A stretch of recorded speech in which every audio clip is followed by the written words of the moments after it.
Finally যেটা সিদ্ধান্ত হয়েছে যে একটি আদেশের মাধ্যমেই এই জুলাই সনদ বাস্তবায়নের জন্য এটা ব্র্যাকেটে সংবিধান, এটা আপনারা কালকে পত্রিকায় দেখেছেন, এভাবেই এটার উপরে গণভোট হবে।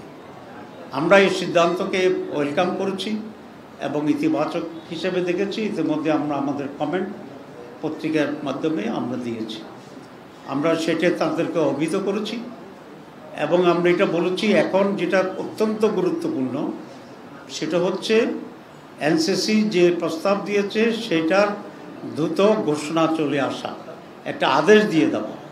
আমরা সরকারকে দাবি জানাচ্ছি এখন যে এই আদেশ দেওয়ার ক্ষেত্রে যেন আর কোনো সময় ক্ষেপণ না করে। এই আদেশের পরে যেটা হবে সেটা হচ্ছে গণভোট হবে। গণভোটটি আমরা আলাদাভাবে চাচ্ছি। তারা দুটা সাজেশন দিয়েছে, একসাথে জাতীয় নির্বাচন গণভোট আর অথবা জাতীয় নির্বাচনের পূর্বেই গণভোট। আমরা মনে করি প্রথম যেটা দিয়েছে জাতীয় নির্বাচনের পূর্বে গণভোট, এটাই সঠিক সিদ্ধান্ত, এটাই যথার্থ এবং আলাদাভাবেই জাতীয় নির্বাচনের আগে গণভোট দিতে হবে। কারণ গণভোট হচ্ছে জুলাই সনদের উপরে, রিফর্মসের উপরে জনমত, আর জাতীয় নির্বাচন হচ্ছে দেশীয় রাষ্ট্র ক্ষমতা নির্ণয়ের একটা নির্বাচন। সুতরাং দুটার চরিত্রই ভিন্ন। কোনো কারণে যদি জাতীয় নির্বাচন সঠিক সময় নাও হইতে পারে, আমরা আশা করি সঠিক সময় ইনশাল্লাহ হবে, তখনও তো জুলাই সনদ তো আমাদের পাশ করতে হবে, জুলাই সনদ তো একটা সংস্কার হবে। সুতরাং দুটাকে একসাথে জুড়ে দেওয়াটা এটা আমরা কোনোভাবেই সঠিক মনে করি না এবং এটা জুলাই সনদকে অনিশ্চয়তার দিকে নিয়ে যেতে পারে। তো সেই জন্যেই জুলাই সনদ জাতির জন্য পরিবর্তনের একটি দলিল, অত্যন্ত গুরুত্বপূর্ণ। বিগত 55 বছরে এ ধরনের কোনো পরিবর্তনের সূচনা আগে হয়নি, সংস্কার হয়নি। এই জন্য আমরা মনে করি এটার গুরুত্ব অনুধাবন করে এটা অনতিবিলম্বে ডেট ঘোষণা করে দিলেই গণভোটটা আলাদাভাবে হইতে পারবে। This is one. সেকেন্ড হচ্ছে গণভোটের সাথে কিছু সিদ্ধান্ত জড়িত আছে, যেমন আপার হাউস ইলেকশন।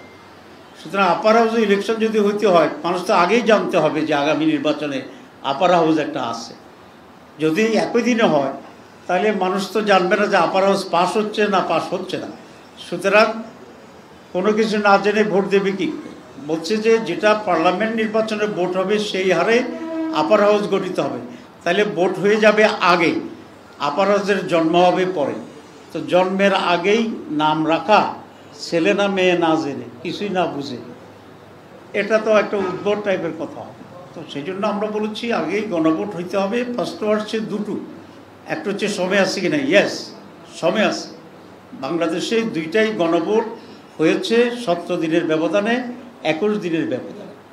এখন জুলাইয়ের প্রথম সপ্তাহে যদি গণভোটের তারিখ হয়ে যায় নভেম্বরে, তাহলে নভেম্বরের লাস্টে এই ইলেকশনটা হয়ে যেতে পারে। কারণ এটা অন্য জাতীয় নির্বাচনের মতো তোর সময় লাগবে না যে প্রার্থী হবে, বাছাই হবে, স্ক্রুটিনি হবে, এই হবে সেই হবে, কিছুই নেই এখানে। হ্যাঁ না, মানুষ ভোট দিয়ে দিবে, এটা একটা প্রশ্ন। সুতরাং এটার কোনো জটিল কিছু নয়। 2 নম্বর প্রশ্ন আসছে যে ভোটার আসবে কিনা। ভোটার তো ঢেউ নেমে যাবে, আমরাই তো ভোটার আনবো, দলগুলোই তো ভোটার আনবে, হার পক্ষে যারা তারাই তো ভোটার আনবে। সুতরাং ভোটারের কোনো ক্রাইসিস হবে না, আকাল হবে না। 3 নম্বর প্রশ্ন তুলতে চায় যে টাকা খরচ হবে। দেশের স্বার্থের জন্য তো টাকা খরচ তো করতে হয়, আমরা এখন করছি না টাকা খরচ। জুলাই সনদটা এতই গুরুত্বপূর্ণ, এটা কিছু ফান্ড খরচ করেও যদি এস্টাবলিশড হয়, পুরা জাতির ভবিষ্যতের রাজনীতির একটি দিগন্ত উন্মোচিত হবে। আর এখানে অনেক টাকা খরচ হবে না, যে ব্যালট বাক্স 2টি ইলেকশনের জন্য একসাথে কেনা যাবে।